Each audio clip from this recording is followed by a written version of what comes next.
tonight we're bringing on a really special guest that I'm very excited about. I just feel that I know I talked to Duke about this, Amy. When you get some artist's bio and you read it, sometimes you have to take a double take. And this gentleman is one of those people that I had to do a double take because I knew about the main artist he plays with. He's been with him for 20 plus years. And I knew I would safe to say he's a Nashville staple, but I didn't know beyond. I thought that was the caboose. I didn't realize that's just the middle of the train. And there's a lot of stuff right behind all that. So I'm really thrilled, without getting into who he is yet, I'm really thrilled to bring this guest on. And I wanted to ask you guys, in doing your research and what you know of him, what are you looking most forward to hearing about? Because I think for me, hearing about his second career is what I'm really interested in, because I'm very familiar with his first career. I've seen it, I've heard it. And if you listen to Jason Aldean, not to give it away, you're going to know, and many other artists, you've heard him. But what intrigues you about this person that you're interested in hearing about? Go ahead, Amy. Okay, so you mentioned his second career, which is motivational speaking. I'm also very interested in hearing about his third career, which is an actor. Oh, okay. I find that very interesting. Right, and coming from your background, you would, Duke? Well, the thing that intrigues me, is that he has all these multiple careers and he's, juggling all these balls, and they're all passion projects. So it's amazing because none of them are what I would say easy. They're all pretty hard to, accomplish. And Duke, I think you would agree. That's a great observation. I think what's to couple that, I don't know how you kind of mesh or mash those while you're also touring so much, right? Very much so. Very much so. That's a challenge. So I'm intrigued to bring him on. We'll give the folks a little teaser here. We'll tell you that he's played with, I mean, if you want to name the major acts, not just in Nashville, but beyond Nashville, he's played with them. He's been on so many TV shows. He's developed his own course called the Crash Course, which we're going to talk to him about. He's also a writer, and as you mentioned, he's also an actor, Aim. So I guess really without any further ado, because there's so much we could talk about with this gentleman, let's bring on the great Rich Redmond, who is going to be coming to us live from Los Angeles. And I'm excited to talk to him. And by the way, I do want to say thank you so much to Dave Demeter from the Laguna Hills Drum Lab for making this happen. Dave, I really appreciate it very much. So folks, without any further ado, let's bring him on, the great Rich Redmond. And we've got a great guest. I'm so excited to welcome Rich Redmond to the show. Woo! Rich, looking at everything, welcome, of course, first of all. Thanks for having me. This is crazy. And again, I'm not saying this in a patronizing fashion. We know the Aldean stuff. We know Jason Aldean. You have my hits list here from all the country music you've been on. 21 number one singles, everything else. And we're going to get to all that. But I got to start with everything you've done. I want to know, what is Crash? That is so intriguing to me, because when I heard about the speaking career you have, I went and looked, and some of it is music and some of it's not. And you have corporate people on there commenting, saying that this is electrifying and so forth and so on. And it really just completely caught me off guard. I didn't expect to see that. I knew about your drumming acumen. We know about your drumming career. It's legendary. But I want to ask you, what is Crash? Yeah, well, thank you so much. What is Crash? Crash is an acronym. So people love acronyms. 5 letters: commitment, relationships, attitude, skill, and hunger. Commitment, relationships, attitude, skill, and hunger. So these are 5 things that anyone in any season of their life and from any walk of life and any career path can use to be more successful. So I started doing, I have a teacher's heart. I have a background. I got my master's in music education, and I've taught kindergarten. I've taught on the collegiate level. I teach privately. And then along the way, I developed these drum clinics, where your average drum clinic from the 70s or the 80s was there'd be a limo that would pull up to a music store. This dude with long hair would get out. He'd do a 90-minute drum solo. He'd say, "Any questions?" And then he'd be out the back door. And I always wanted to do something that would be approachable and fun for everyone in the room. So if grandparents dropped their kids off, they would be able to get something from it. And that just kind of morphed into this public speaking career, which is great because I get to go up and be like a cartoon character.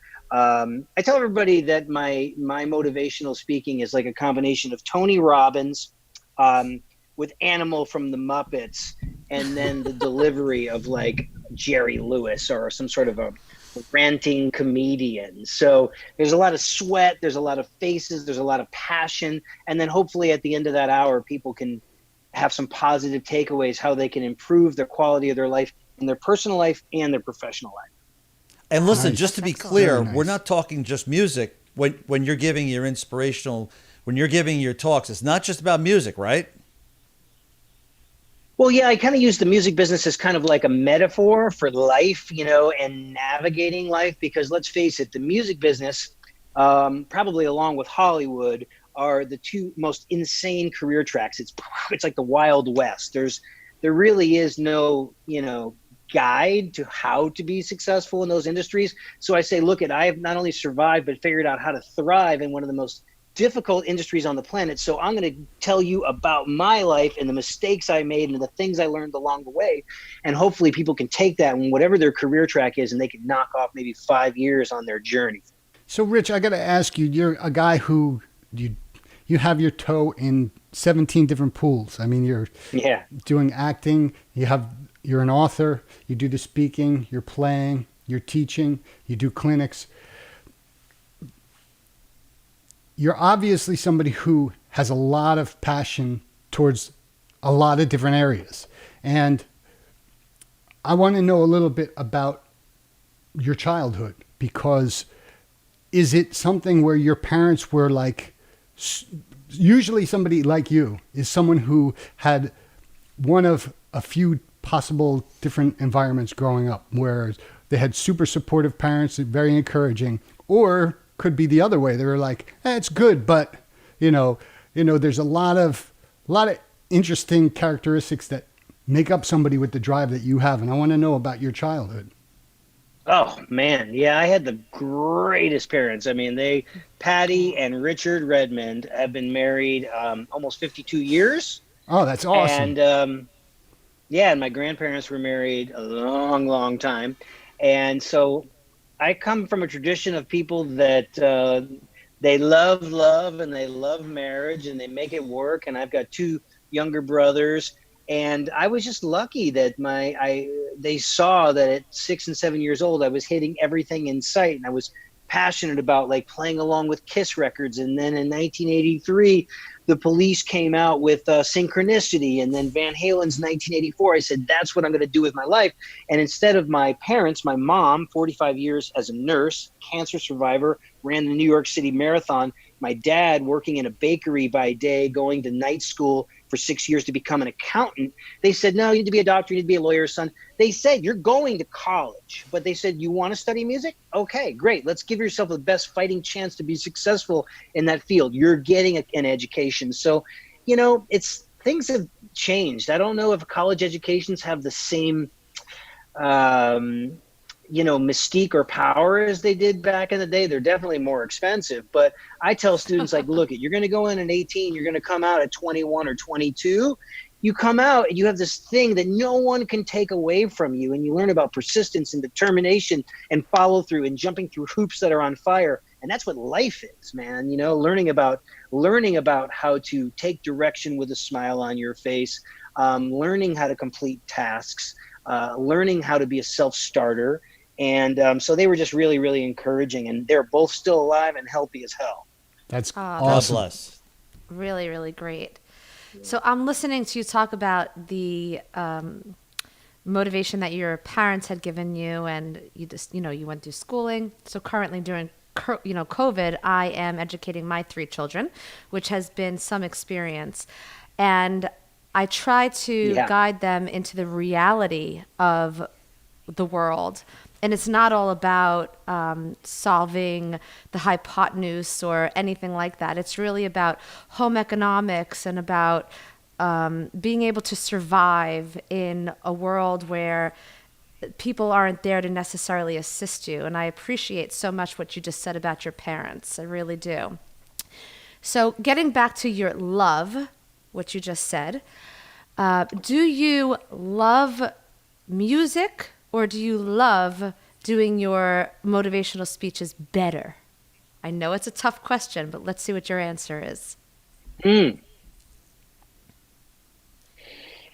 Yeah, I love it all. I'm a creative person. I'm an entertainer. Da-da! My whole thing is, gotta sing, gotta dance. There's the guy with the cigar. He's like, I like you, kid.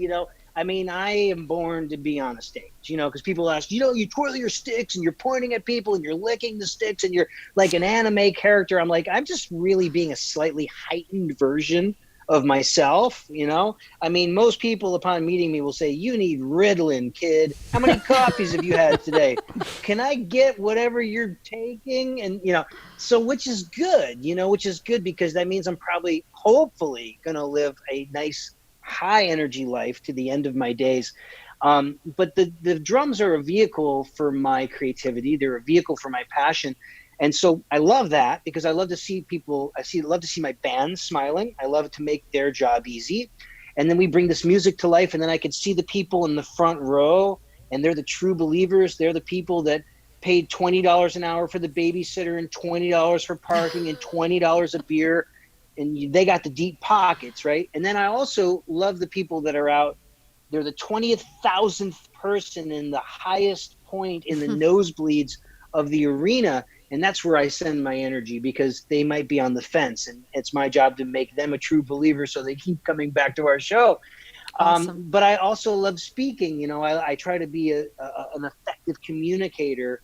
And when I communicate and when I do my speaking, I'm also involving the drums, which is man's first instrument. It's in our DNA. Before we even opened our mouths to make a sound, we were probably beating on with bones on logs, and then we took animal hides, so this thing goes way back. So the drumming is a way to capture people's attention.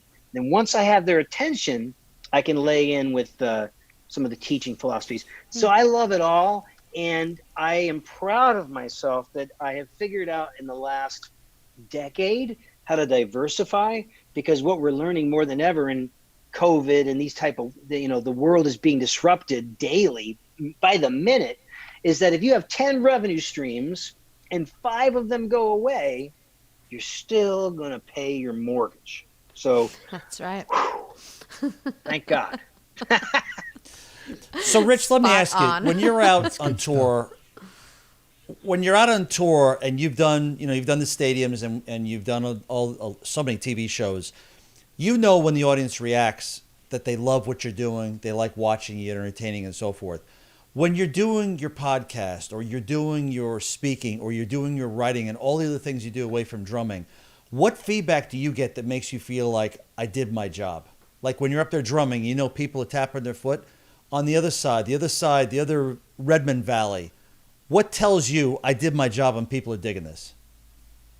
Well, usually I see those smiling faces. I see people dancing. And this goes all the way back to coming up and cutting my teeth as a drummer, because I play nightclubs, and you look down, and when people are dancing, right, and they're connecting, and they're having cocktails and they're interacting, that your music is bringing people together, which is really, like, music is one of our highest forms of communication. It's like a gift from God, right?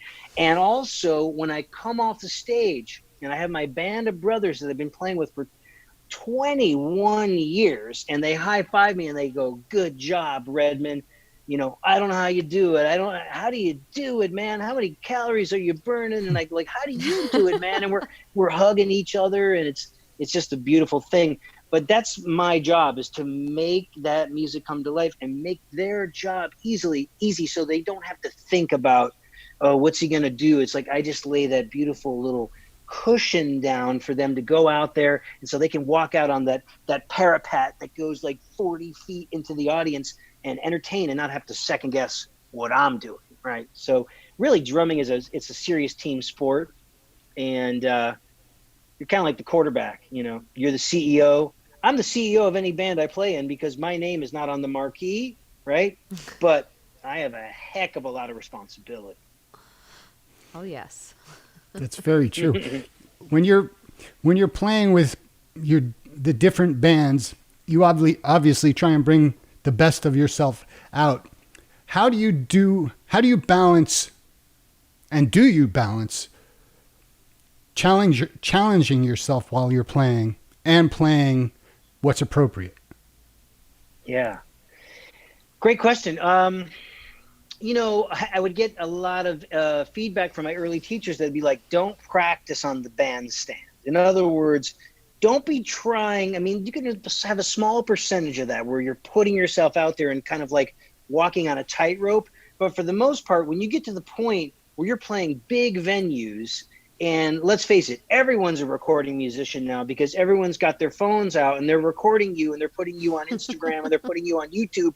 That's a recording and it's going to exist forever. So you can't ever have a bad night. So my job, usually for the most part, especially with like a Jason Aldean, where these songs are so well written that they practically play themselves, it's up to me to screw it up. Like, so I just want to stay out of the way and support it.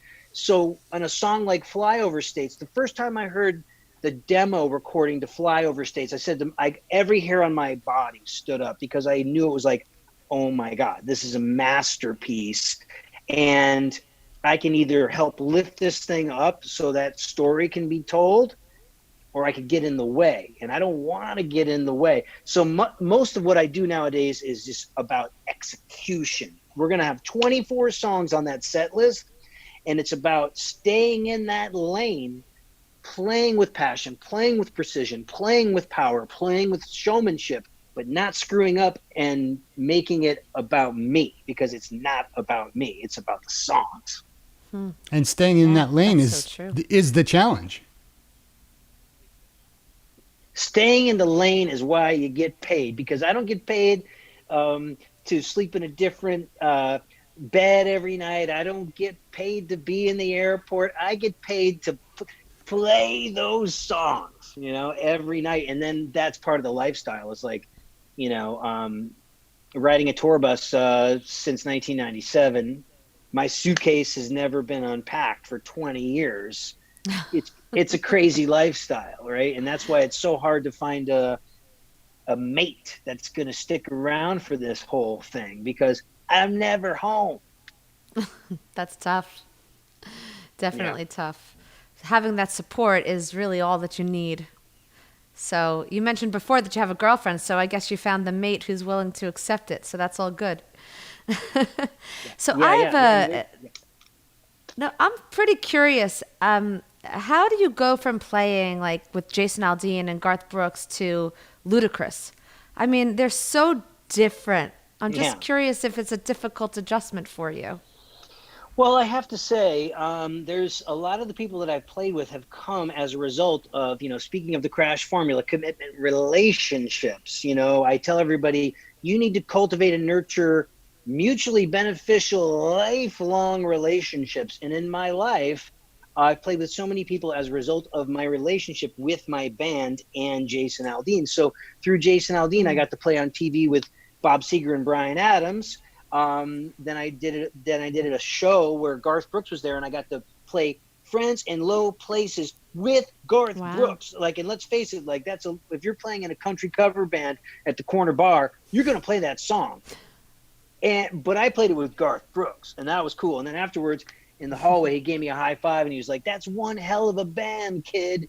It was really cool. And that felt awesome. And then Ludacris, we did a television show with him. So a lot of these things were like, hit it and quit it, like one night only. I've done a lot of that in my life. Coming up through the ranks, I got to play with people like, Steve Allen, the original host of the Tonight Show, or Phyllis Diller, the the comic genius of Phyllis Diller, and it helps you build your character and your chops as a musician.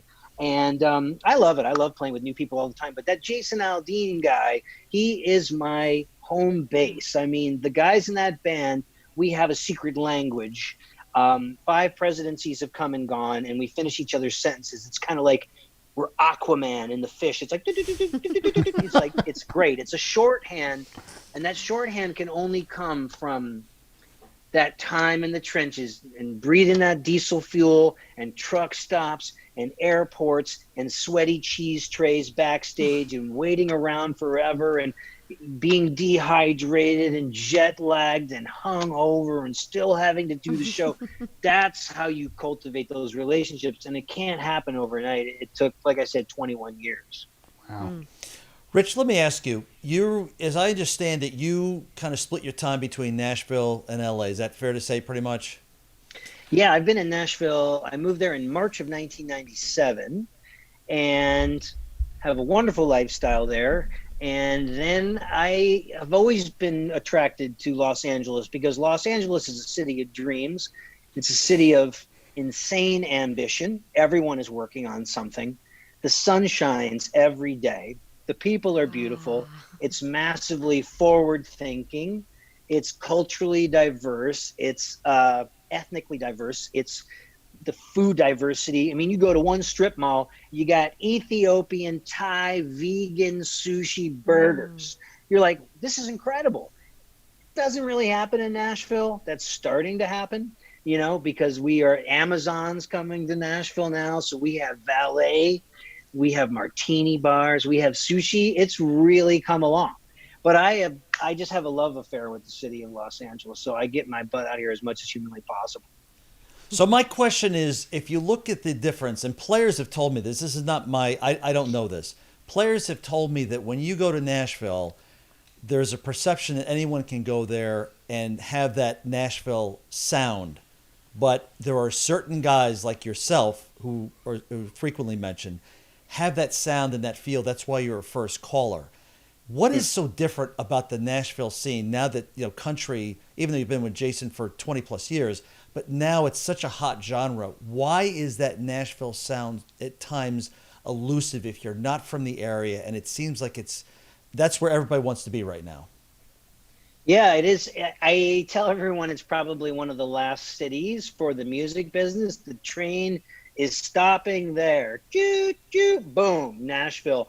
And you know, I don't know why things happen. There's tipping points. You know, I mean, you know, why do Chuck Taylor shoes why are they so iconic? Why are they still popular? You know what I mean? They'll be around forever.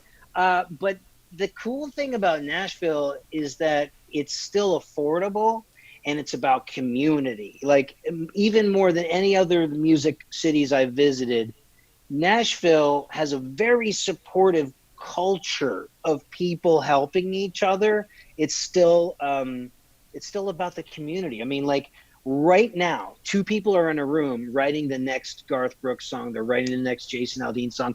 They're writing the next Kelly Clarkson song.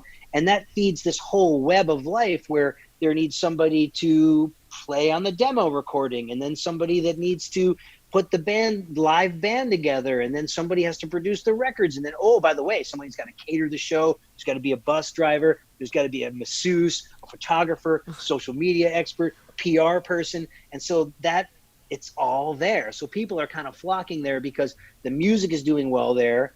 The city has a great reputation. It's still affordable.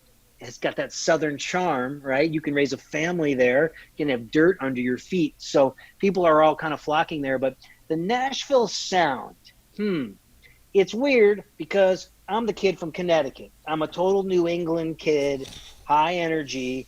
And here I go. I moved to an extreme Southern town. And I'm like flying 1,000,000 miles a minute. And everyone's like, slow down there, boy. You know, and it's like, okay. And so I kind of had to figure out how to make that all happen. And then when I finally opened myself up to just being me and embracing the 100% authenticity of my persona is when I started to have success. So it's interesting. If you chase trends, it's not going to happen. But if you just own up and just just be comfortable in your own skin, things started to happen. But like, I was lucky. I found the right guys. I found that Jason Aldean. I found his producer, Michael Knox. I found the guys in that band. We championed each other, and we made this journey through a very difficult industry together, and an industry where there is no loyalty 99% of the time. It's every man for himself, and it's really tough. It's not for the faint of heart. But what I did is I just listened to a lot of country music. When I moved there, I was like, I am going to let this soak into my DNA. So I got Tammy Wynette's greatest hits, George Jones' greatest hits, and Merle Haggard's greatest hits. And this kid from Connecticut really immersed himself in that style. So when I had the opportunity to play the Grand Ole Opry, I had earned my right to be there because I'd done the research and I had soaked that all up and I had embraced it. And then, thank God, through Jason and his organization, we were able to put our own spin on it and create something new within the genre. So, hallelujah. Do you think, in your opinion, looking forward, that Nashville is going to be able to keep that charm it has, or do you think that there's so much attention and so many people going there looking for the next Luke Bryan? Do you think they're going to lose that at some point? I see a healthy future for Nashville. Like I said, we just, they opened a Whole Foods like 0.1 miles from my house, and Virgin Hotel is 500 feet from my house, and that's going to be my new meeting spot. And then there's condos being built on every corner. I mean, obviously there can be a glut in real estate, and it can reach a tipping point. But I have seen nothing but massive growth for like the last 6 years. It's crazy. And so as a result, the music is going to change and evolve because, let's face it, we all want to be changing, evolving, and growing, because if you're not changing, evolving, and growing, you're rotting on the vine, right? So I want the influences of people from New York, LA, Atlanta, Miami, Chicago coming to our city and inspiring a new slant on our music. But at the same time, it is a southern town, that has a lot of roots. We're right next door to Memphis. That'll always be there.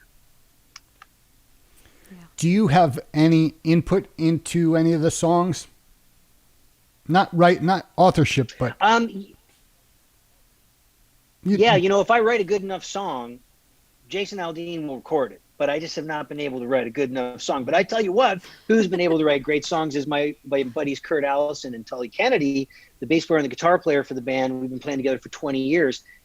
We started writing songs professionally about a decade ago. And I actually have 3 #1 songs in Australia. There's a band in Australia called the Wolf Brothers, Silent E, Wolf E Brothers, and they're fantastic. And we write songs together, and they record my songs, which is really cool. But in Nashville, it's all about the best song wins, right? So on a lot of these records, there's probably maybe 2,000, 3,000, 4,000 songs that are being pitched to a Jason Aldean or a Luke Bryan, and then their producers have to whittle that thing down to where they have a nice 50, 25, we cut 15.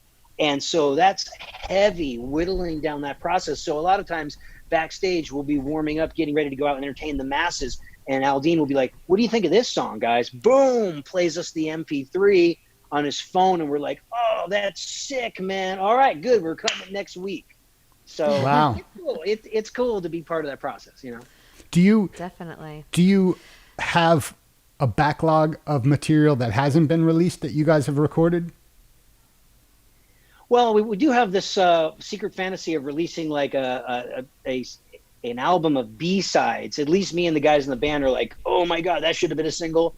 On the 6th record, those 2 should have been a single. On the 2nd record, but we all have our favorites. They can't all be singles, but I can name like 10 songs that are like, man, that would have been a #1 song. But we'll probably be going in to record some more here.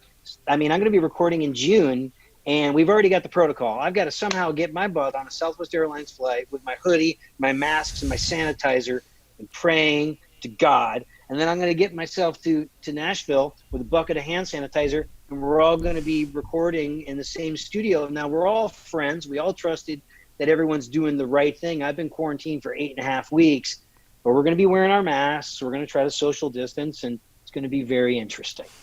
That's for sure. I just have to say, I love the song Tonight Looks Good on You. Oh, that is such a good one. Oh, yeah, that's fun. It's a great one. Do you play percussion in addition to the drums? Yeah, the percussion. So for the novice listener, percussion is anything you could beat, rattle, scrape, shake, make. So like anything is a musical instrument. Like, so I'm like rubbing the side of my laptop right now with this Sharpie. I can put a microphone on my beard. I've done that before. I've mic'd my beard before. I played my chest. You know, just I it's love so it. I love percussion. I studied it classically, so like I have my master's in classical percussion, so I had to learn how to play timpani and xylophone and marimba and chimes and glockenspiel and congas and Awesome. it's great and I love it. And then we try to get some of that stuff on top of Jason's music to kind of create a texture. So the music is the cake, and then the percussion is just this nice quality that kind of brings things.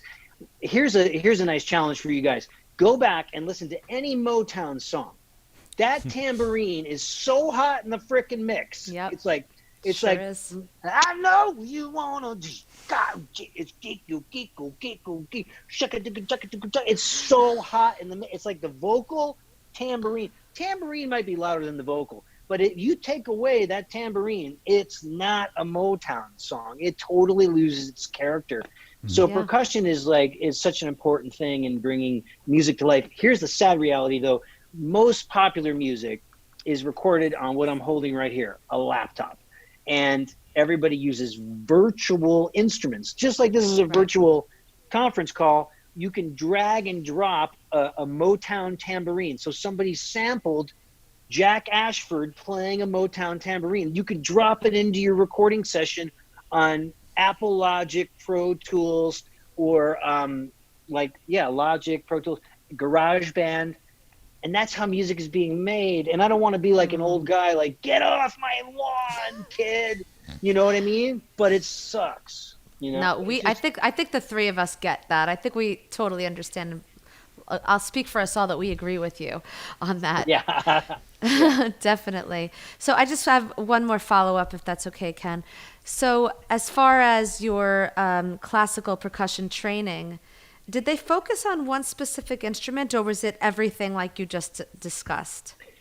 You kind of have to do it all, but it starts with a classical foundation where usually, you know, the kid in the 5th grade, he gets a pair of snare drum sticks and he's got the little snare drum and the bell kit. So, you know, I would wheel that to school every day. So you learn your scales on the glockenspiel, and then you learn about the rudiments on a snare drum, and it's like, zhat, dot, dot, zhat, dot, dot, dot, dot, you know, and you're just counting measures, 506, 507, dot, dot, dot, you know, and so you embrace that. And then the next thing you know, you pick up a mallet and you learn how to play the bass drum, and then you're crashing crash cymbals, and then somebody gets put over on timpani. And then from there, it's vibraphone, marimba. And then you get into what they would call ethnic percussion, which is congas, bongas, timbales, djembes, udus, all that stuff, you know. So the wide world of percussion. Yeah. Awesome. Rich, let me focus on for a second on your recording career, because again, going down all the artists you played, they're on your bio. You've also played on 27 #1 singles. In your travels as a percussionist or a drummer playing, if you could name names, great. If you can't, that's fine. But do you remember recording or playing on some songs where you said, I got a hunch about this song, this one's going to hit? Or maybe a song that you just thought, well, this is kind of a sleeper, and all of a sudden it exploded. Is there anything you can tell us about that? Interesting. I think if you're doing your job as a session musician, if you treat every song like it's going to be a #1 hit, right? Because like I said, it's recording, it'll be around forever. And anything in the creative arts, you never want to mail it in, because the one time you just like, ho hum, you know, I only have 2 minutes left on this recording session, and then I got to go home. That's the song that'll be released as a single, and you'll hear something back and go, ooh, I could have done that differently. So I never want to have that happen to me. So I'm just thinking I have that laser focus about playing something and creating something that's going to be around forever. And the song tells you what to play. It'll tell you if you're using your ears. The song Hicktown was kind of a fun experiment because it was like the last song we recorded before a lunch break. It was like, should we have lunch right now, guys, or should we knock this out and go have lunch? And we were all hungry, and it was just like, here's this song where the guys are like, the tuning is like, gunk, gunk, gunk. It was like metal. And then I'm a rock drummer at heart anyways, and so I'm like riding on the crash cymbal and slapping rim shots. And that thing it became a game changer. I mean, just like totally crazy. And then there's songs like, there was a song called Why, and we knocked that out. And then, years later, I'll get a text from my friend Nate Morton, who's like the drummer on The Voice. And he's like, I'm playing this song Why that you recorded, and it's so fun, and I love your drum parts or whatever. And I listen back to it. It's like 12 years old. Maybe we recorded that in 2004, 16 years old. And when you listen to things that are 16 years old, you're going to notice things you're like, because you're getting better, right? If you're not getting, you want to constantly be getting better. It still holds up, right? And I don't mind hearing it on the radio, and I celebrate it. But I know that there's things that I would do differently with this version, gray-haired version of Rich.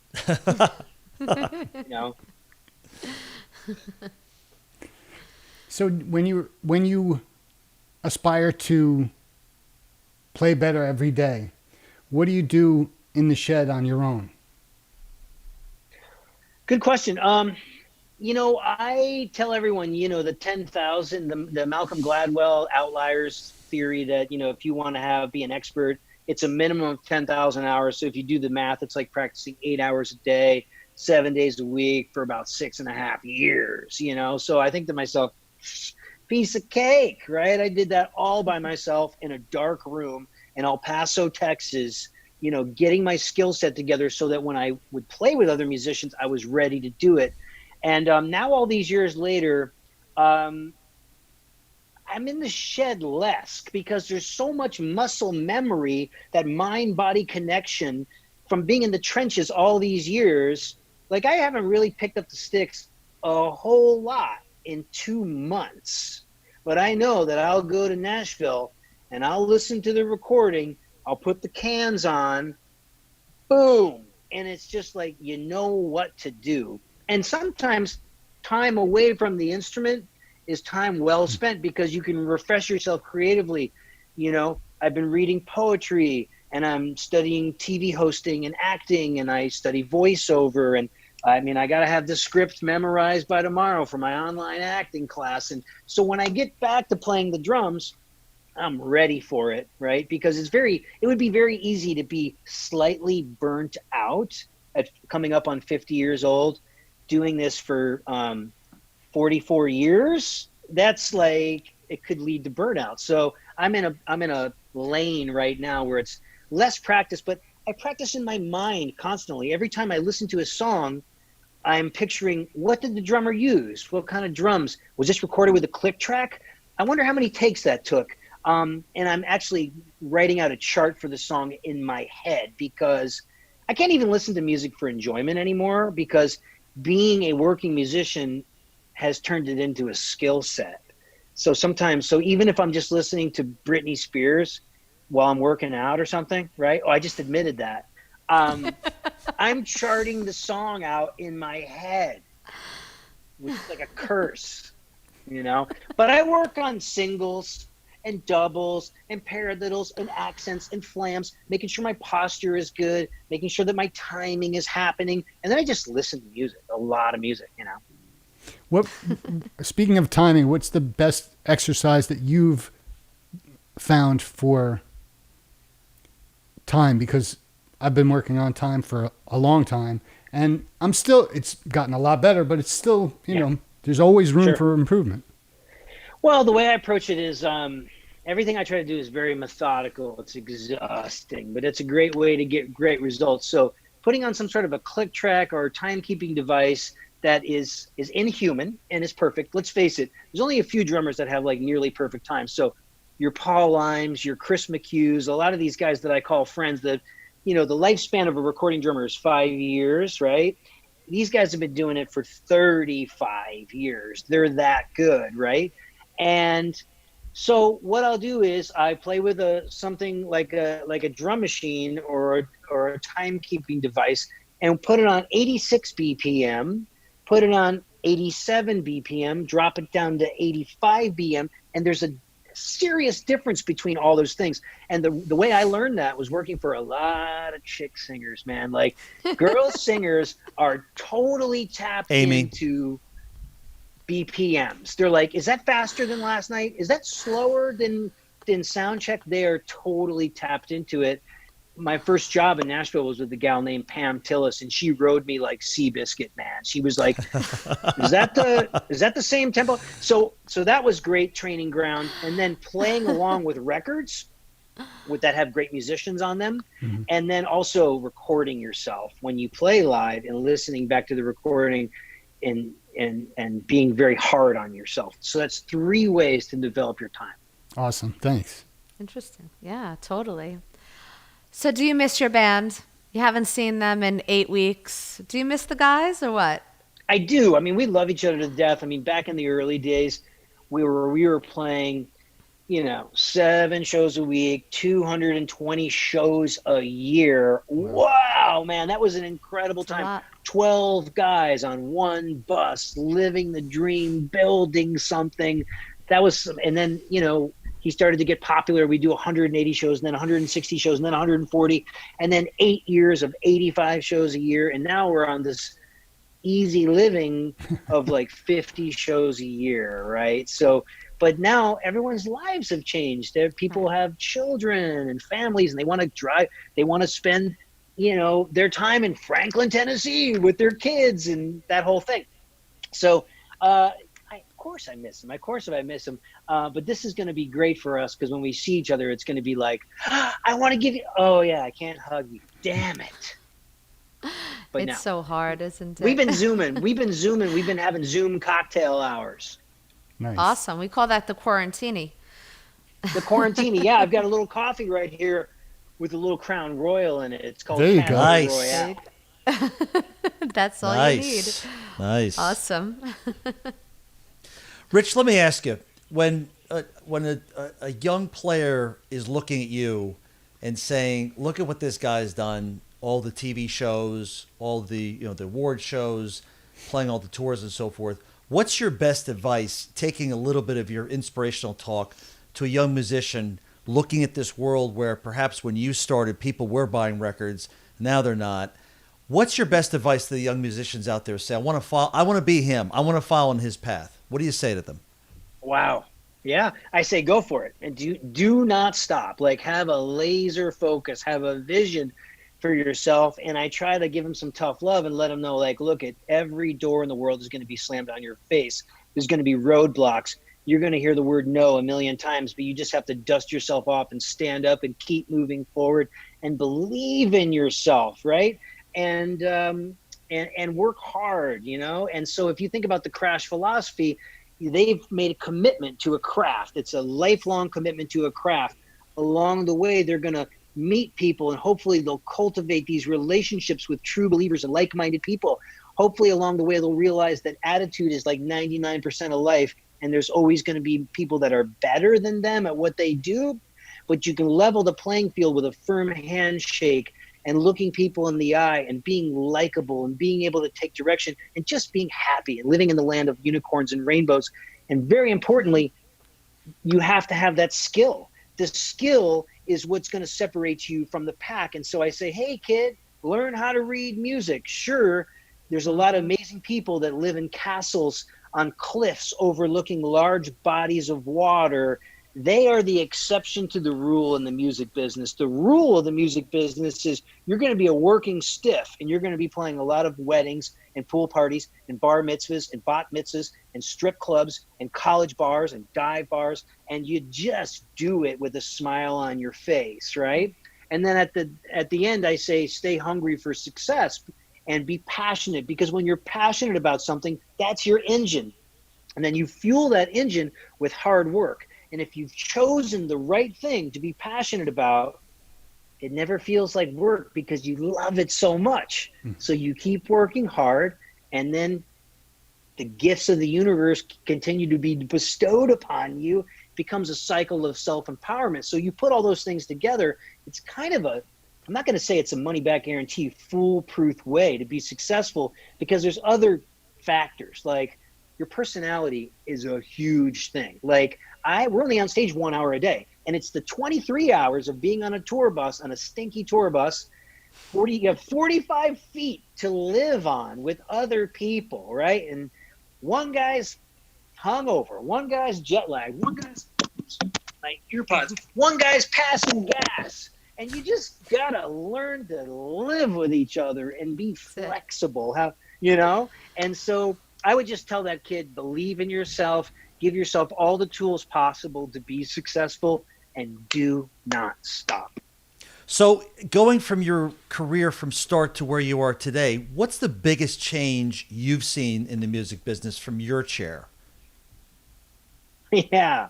Well, I speak a lot to companies about the concept of disruption. People are like, what kind of speaker are you? Do you talk about leadership, sales, disruption? I say, yes. I talk about everything because it's through the eyes of the music business, which is the ultimate industry of disruption. So when I started, my first record was Elton John's Greatest Hits, Volume 1 on 8-track. And then there was the LP, and then there was the cassette, and then there was the DVD, the CD, and then the DVD. I skipped Blu-ray, and now some crazy German guy in a lab develops the MP3, destroys the music business. Lars Ulrich is all upset at everyone.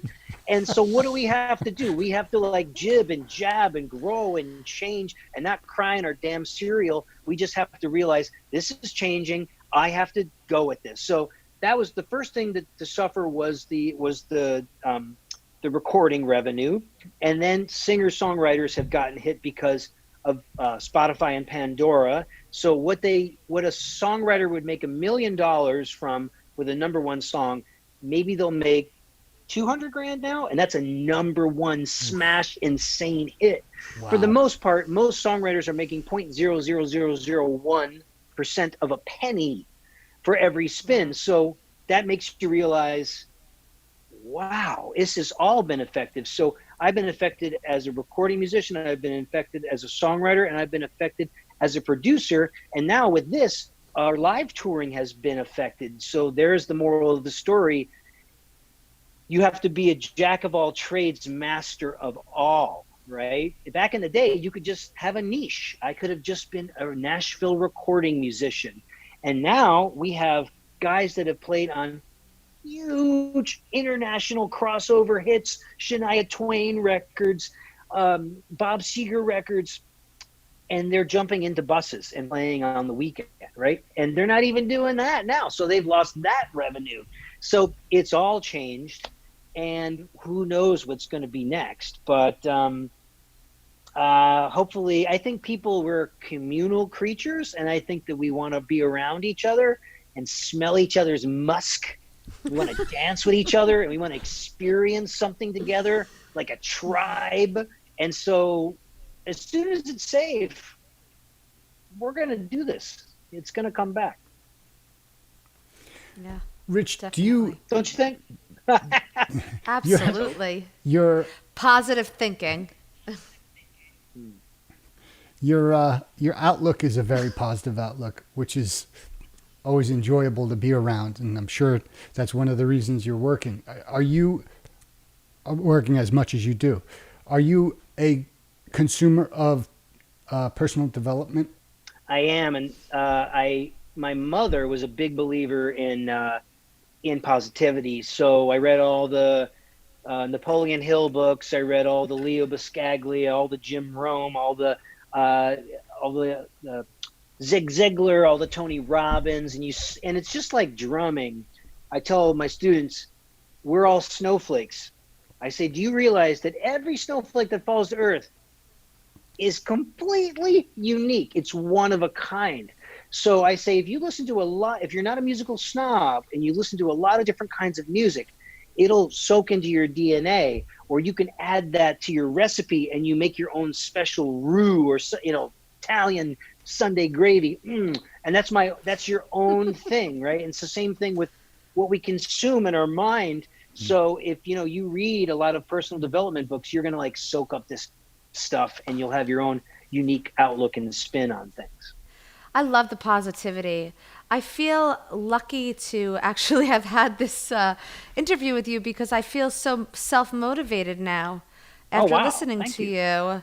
I genuinely mean that. I feel like everything that you've discussed with us has been just such great advice for fellow musicians, and I appreciate it. Thank you very much for that. Well, thank you. So, absolutely. So I want to get back to your you had discussed doing an online course in a theater class. Is that Oh another yeah. passion of yours? Yeah, this is all of it's exhausting. I tell you that much. For sure. But no, I've always wanted to I've always wanted to act, and ever since Jack Tripper was on Three's Company, I've seen every episode of Three's Company like 1,000 times. Three's And Company. so it's really it's really crazy when you put something out into the universe, how you'll be surprised and you don't know what season of your life it's going to come to you. Like, so when I was 45 years old, 5 years ago, I was teaching a drum lesson at drumchannel.com, which is this great online teaching platform. And the cameraman, he and I always got along great. So my friend Jose comes up to me and he goes, "Rich, have you ever thought about being an actor?" I was like, "You have?" Well, yeah. He goes, "Well, I just got this horror movie greenlit. And I got a budget, and you are Lieutenant Paxton." I was like, "I am Lieutenant Paxton." So I had never acted before. I got the script well in advance. I took lessons. I bought my own wardrobe. I really approached it professionally. I showed up on set. I did a great job for him. All the other actors were like, "What's your next job, man? What are you working on?" I'm like, "Dude, I'm a drummer. I've never done this before." They're like, "Whoa, you got to do this." So I just started studying acting in Nashville and been doing it out here in Los Angeles. And in under 5 years, I got my SAG card. I am a SAG actor. Awesome. for Good for you. you. So now I'm in the game. Congratulations. Thank you so much. 'Cause Yeah. it's a real union. They really look out for actors and the legalities of getting you paid and making you comfortable and just having that support system. It's like the Teamsters. It's a really great union, and I'm just having Yeah. a time of my life. I've got an amazing teacher. The acting community here in Los Angeles is awesome, and I just decided to swim with the sharks. I'm here. I jumped you in head go. first. That's So awesome. what's been your biggest acting job? Oh, there's small things like I played that Lieutenant Paxton, and then I played a over-caffeinated DJ, kind of like a Casey Kasem type guy in a movie called All Light Will End, which is a good little horror film that was on Netflix. And then I played a cop on a television show called Happy on the Sci-Fi Channel. I was in episode 8 of season 2, and I got the kick Christopher Maloney's butt. He was like the actor from Law and Order SVU, kind of the Love brawny him. guy. Great guy. And my goal for the day was to have him not realize that I was a drummer, but that I showed up on set right there in Queens, New York, had my own trailer. I hit my marks, delivered my lines, I took direction, I got my check, I got my credit, we're on to the next job. So it was like mission accomplished. Nice. Excellent.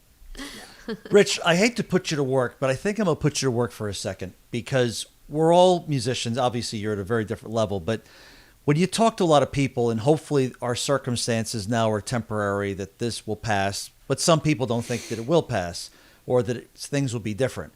In talking to so many people in the business who are struggling, who are worried about they've lost perhaps their business or their career is going back, you would be the perfect person to send a message out to people who are struggling or concerned or worried or just in despair or something like that. What would you say to people? Because honestly, in listening to you, I don't say it in a patronizing fashion, I couldn't tell if I'm talking to you in 2020 or 2017. And obviously this has affected everyone, but what is your best advice as a motivational speaker and as a very established musician as to what's going on now, regardless of where we go from here? What can you tell people that will make them feel, for lack of a better word, better about what we're going to do or positive? Yeah.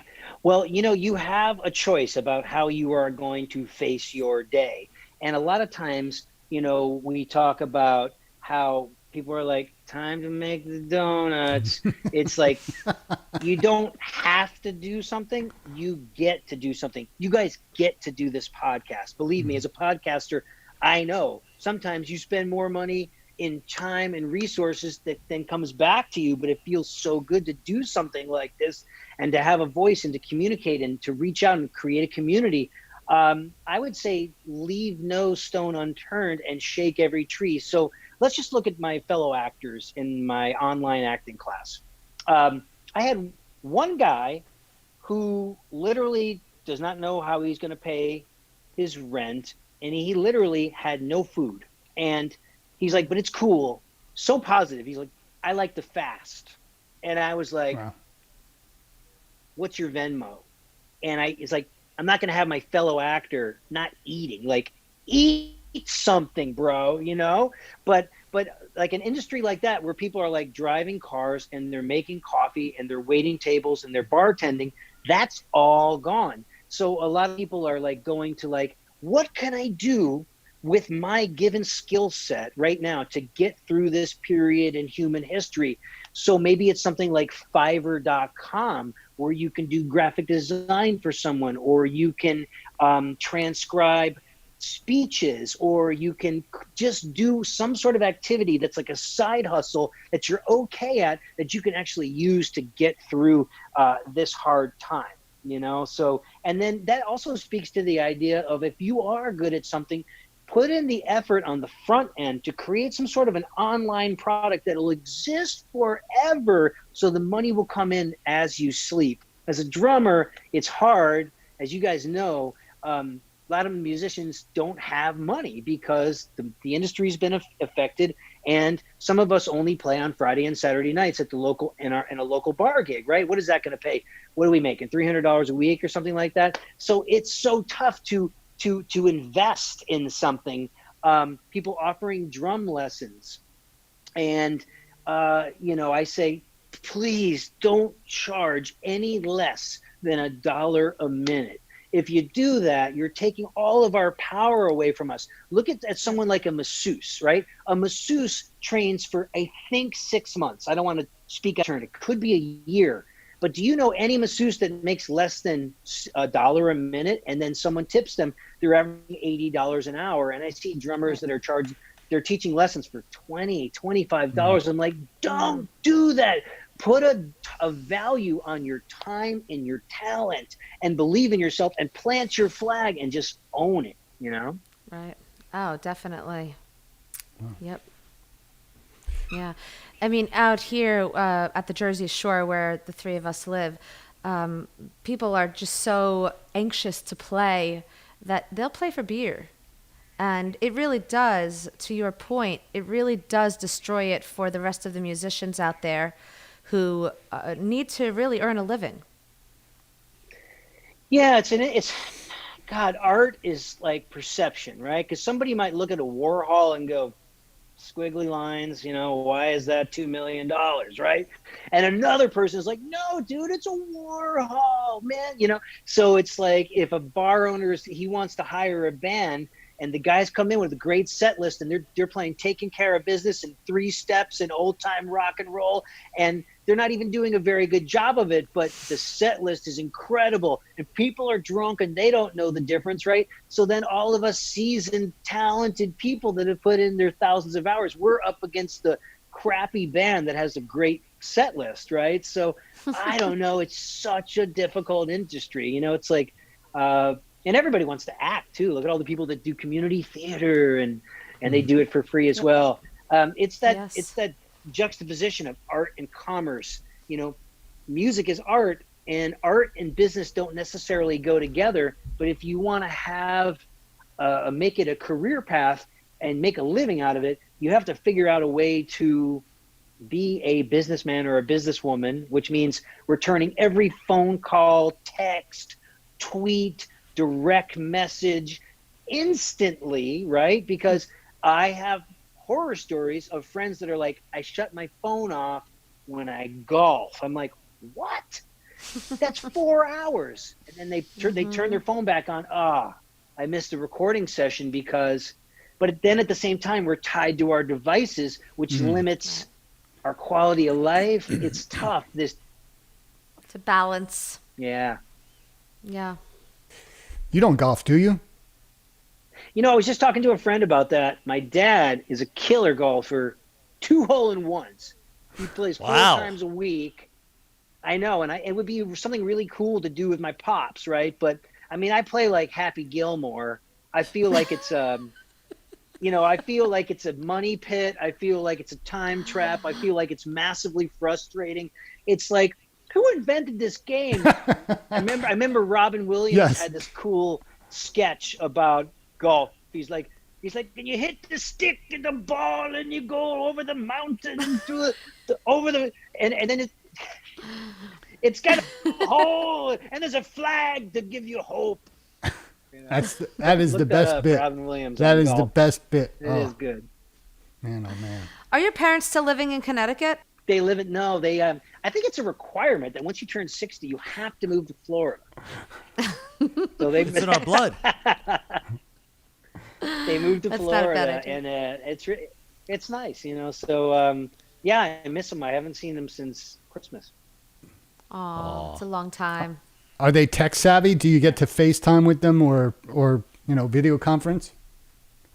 Oh yeah, we FaceTime, we Zoom. They're and it's so funny. They look like this. They're like looking into the camera. It's so funny, but they're more comfortable with it now. Rich. Before we let you go, I do want to ask you just one plain question, so to speak, because I'm just curious. I was very interested to see all the shows. The CMT, the ACAs, the ACMs, Good Morning America, Saturday Night Live, the Voice, and so forth. When you tour so much, what is the difference in the way you approach? For example, when you played on the Grammys, or playing on a TV show where you're going to do maybe 1 or perhaps 2 tracks at most, what is the difference in the way you approach your playing? Do you play things more conservatively? Do you treat it any different than if you're at the Hollywood Bowl with Jason Aldean and you're playing a gig? Do you treat it any differently? What's the difference in those types of gigs? I think you reach a point of musical maturity where you just know what is right on the drums. What's going to excite people, what's going to live, what has the longest shelf life as far as like licks. Like I stopped thinking in terms of drumming. I don't think in terms of licks at all. It's about like cranking that vocal and shaping the vocal. So it's almost like I'm a tour guide for the vocal, and I'm also acknowledging it.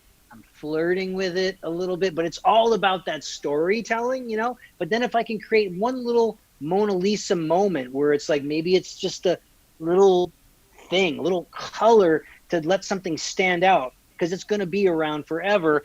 And I want people to, if they can, recognize my drumming in the first couple of measures, if that's possible, because sometimes in genres, it starts to repeat itself. There's 12 notes, right? How many ways can you put 12 notes together and similar chord structures together? And especially in like a genre, this is for all genres, but country in the last 10 years has been, where's the Daisy Dukes, Boots, Bonfires, pickup trucks? Where's the party? Like, it's a retelling of that story. Or there might be something about loss and heartache, and then the classic love, and then lust, right? And somehow we have to put that all together and shape it. So the drums, I'm trying to just stay out of the way for that particular thing. I might play different if I'm playing at the Baked Potato for my little fusion jazz release project, party, yay! So I would probably play differently there. I usually play mostly similar on the television shows, but maybe at the Hollywood Bowl, you're super excited. So at the end of one song, instead of got doom, got that boom, ba ba boom, it's got doom, it's just a slightly different thing. And then instead of got doom, it's maybe a little, some 30 seconds in there, but most likely not. Maybe if there was like some super cute girl in the front row and you're just like, oh, I couldn't help myself.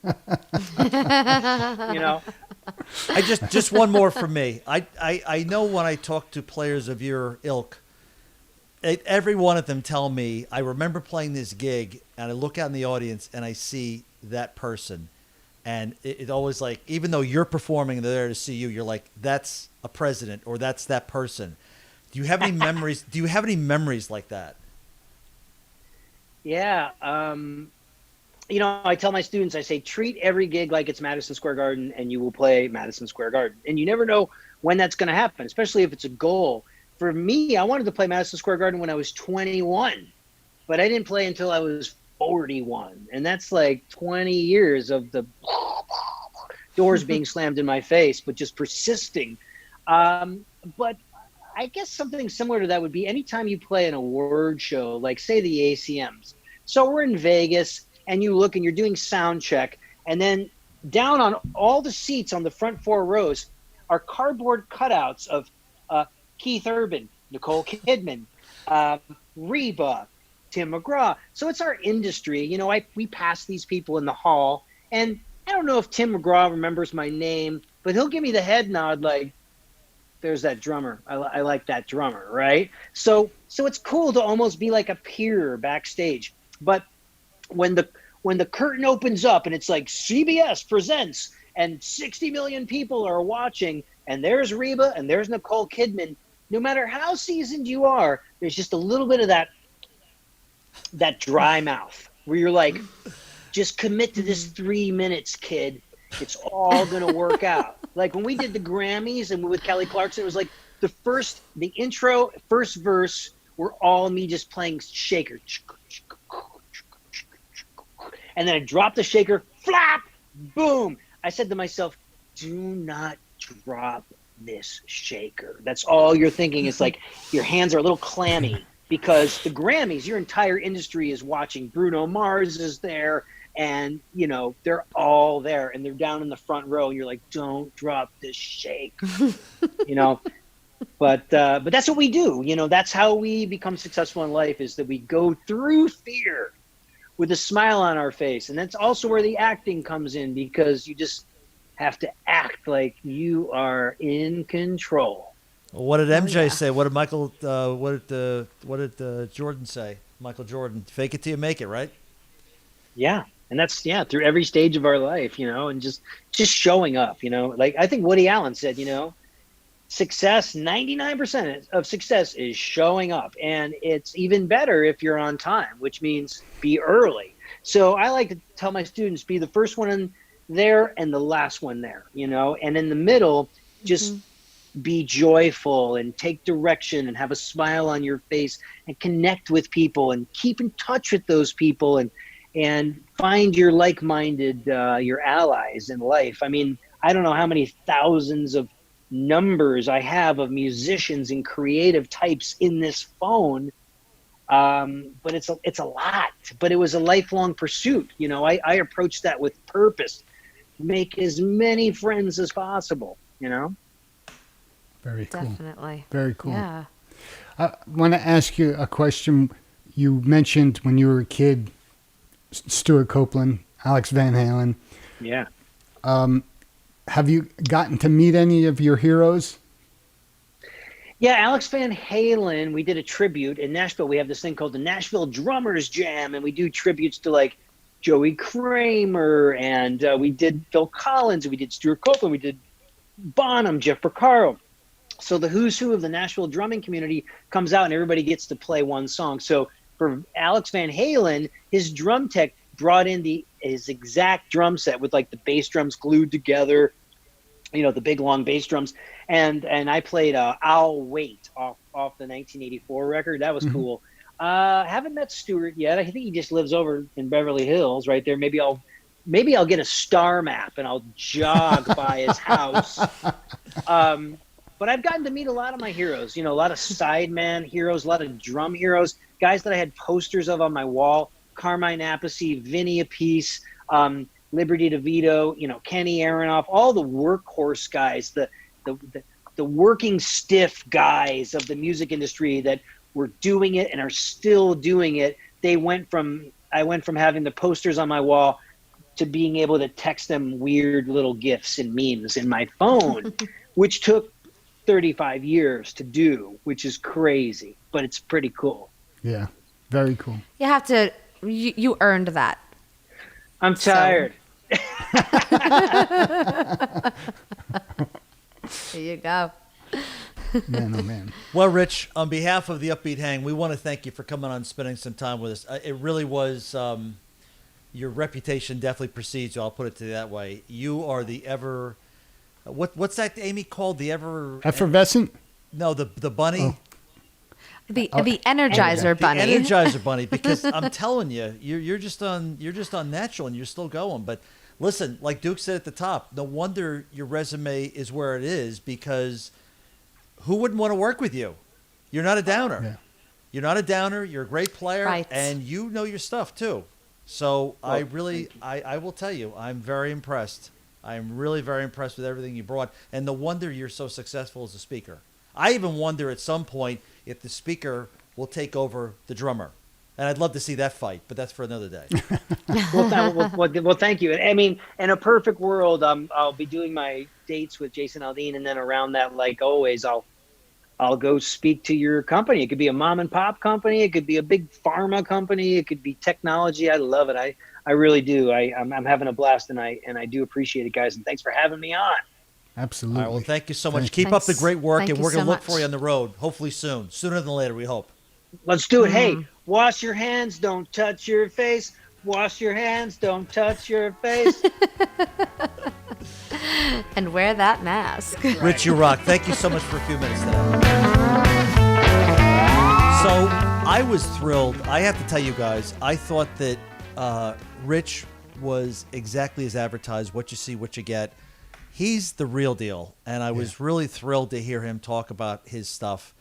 And again, like I said at the top, we heard him play. He's played in so many different groups, so many different records, so many this, so many that. You could see he's infectious, and I say that. I guess maybe that's not the right word to use in this time, but he is really just the kind of person that you want to hang out with him, and you can imagine, as good as he is, Duke. Why would you not give me one reason why you wouldn't want that guy in your band? Besides the fact that you're a drummer and he's a drummer, but putting that aside, why wouldn't you want that guy in your band? You would want him in your band. There's no doubt. Aim, how would you feel about working with a guy like that? Oh, I'd love to. Absolutely. He's just so positive. Not just positive, but if you think about it, the body of work this man has put together, I wasn't really sure how old he is, and he's apparently approaching 50, but he's been on the road for 20 years. We've talked about all 21, was it 21? I believe it is 21. Yes, 27 number one hit singles. He's a first caller. People are calling him. He is in Nashville. He's the real deal. I mean, people will tell you he's got that Nashville sound. And I had spoken to some national acts in the past who've told me that there are certain calls in Nashville that you call to get that sound, which is why I asked them that question, because I don't think it's done that way in other areas. Maybe it is, maybe it's not. But he is referred to as that one guy with the sound. So I thought he was great. And Aim, I'm sure you loved it, because he really is on that. He's beyond the fringe. He's really in the arts. What were your thoughts on that with the acting and the writing and the podcast? And what did you think about all that? I loved it. As I mentioned in the interview, I felt so, I'm going to use the word blessed to have spoken with somebody like him, because I felt like, especially during a time like now, he was so motivating and so uplifting, and just had really fantastic advice for the beginner musician all the way through the most experienced musician. So as far as his artistry and his enthusiasm about theater and about on television recordings, I really liked that he was so diverse and passionate about all of the different realms that he touched on. And the one thing that I did not like about him at all is 8 weeks into this thing, and he still has cool hair. Look at me. I look like Justin Duke, you're Bieber. Cool. Don't worry about it. Duke, I loved your discourse where you got into some technical stuff there. I actually thought that was really cool, picking his brains on some of that stuff. What did you take out of that? Well, he's a musician, not a drummer. And his approach as a musician is an additional, equal, I'm going to say equal to his personality as something that's attractive to other musicians, I believe, because he plays as anybody on that level would play, they play to make the star the star. They play to make the star project what they are trying to project. You know, he's a support. I loved how he said he's the CEO. You know, he's there to make this thing a huge success, and it's not his name on the company. He's just trying to make it a success. And Aim, I want to ask you as a singer. You've talked before, and I've always liked this about you, where you actually will talk about the drums and the drummer behind you. There's not just an afterthought. But what were your thoughts as a singer listening to someone who really wants to help you do your job? And I love the fact he said, I'm out of the way. I want to be out of the way. It's not about getting the spotlight back here, which ultimately does come back to him because he does such a great job. But what were your thoughts on that as a singer? Oh, I appreciated it so much. The fact that he's definitely not forgotten. He controls what goes on throughout the entire show, but doesn't need to have that spotlight on him. And I believe that a lot about him is his humility. And where there are some drummers who want the spotlight, and it's okay. But with him, he was just so humble and really wanted to put the person in the front of the stage first. I respect that. And you know, Duke, I wanted to get your opinion about this because I know that you are not a difficult person to work with. I've never played in the band with you, obviously, but people have told me that about you. You're very easy to work with. And I would think that you would identify very much with the way Rich is, because the one thing I took about it, and I wanted to get your thoughts, was that he really emphasized that you need to be easy to work with. You don't need to be a pain in the neck. You don't need to be difficult. And quite frankly, that's counteractive. What did you take out of what he had to say about working as a musician and your attitude? Yeah, I very much agree. And I really liked his, he said when his buddies would turn their phones off during the golf games, he was like, what? He was in shock because, you know, we missed that phone call. We missed an opportunity that could have changed our lives, you know. But he also said it with the realization that you have to balance life with work. So, yeah, there's no easy solution to it. But, you know, the people who achieved the things that he's achieved are people who they're all in. Now he's all in eight different things. But he's still all in, you know, True. and, you know, God bless him. I'm glad he's as successful as he is. And guys, you know, the last thing I'll say about it was I really was very impressed because I thought, I don't know Rich personally, certainly, but I really thought that if you would call him back now and you wouldn't be on the air like we are, I really think what you saw was the way he is. And I'm just so impressed with, under these circumstances and, you know, everything that everyone's going through. Again, what I said to him is what I really believe. You couldn't tell what year it was because he was smooth. He's doing his thing.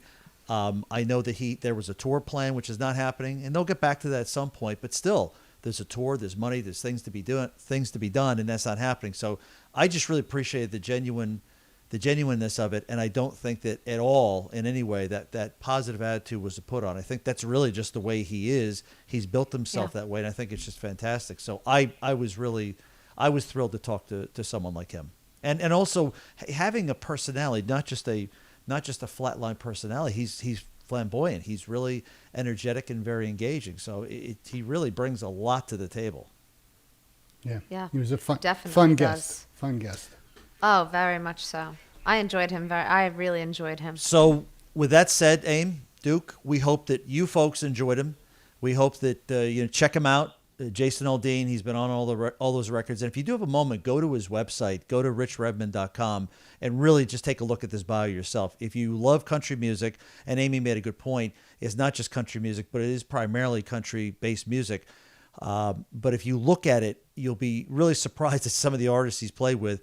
So we hope you enjoyed this podcast. We sure enjoyed it. And again, as always, we thank the first responders and all the people out there in the grocery stores, the police, and all the people in government that are doing their best job they can, and certainly the frontliners, the doctors and nurses and everyone. So we thank you for watching. We hope you really enjoyed it. As always, you can find us at our website. You can find us on social media. We hope you enjoyed this and other podcasts and other ones we're going to be having come up. We have some great guests coming up. So we hope you will just stay in touch. Let us know what you think. Give us a good review. Give us a good comment. Keep the good word going. And our numbers are doing great because of you guys. So on behalf of Duke and Amy and myself for the Upbeat Hang, we just want to thank you for watching. And we hope you enjoyed that because I know all three of us did.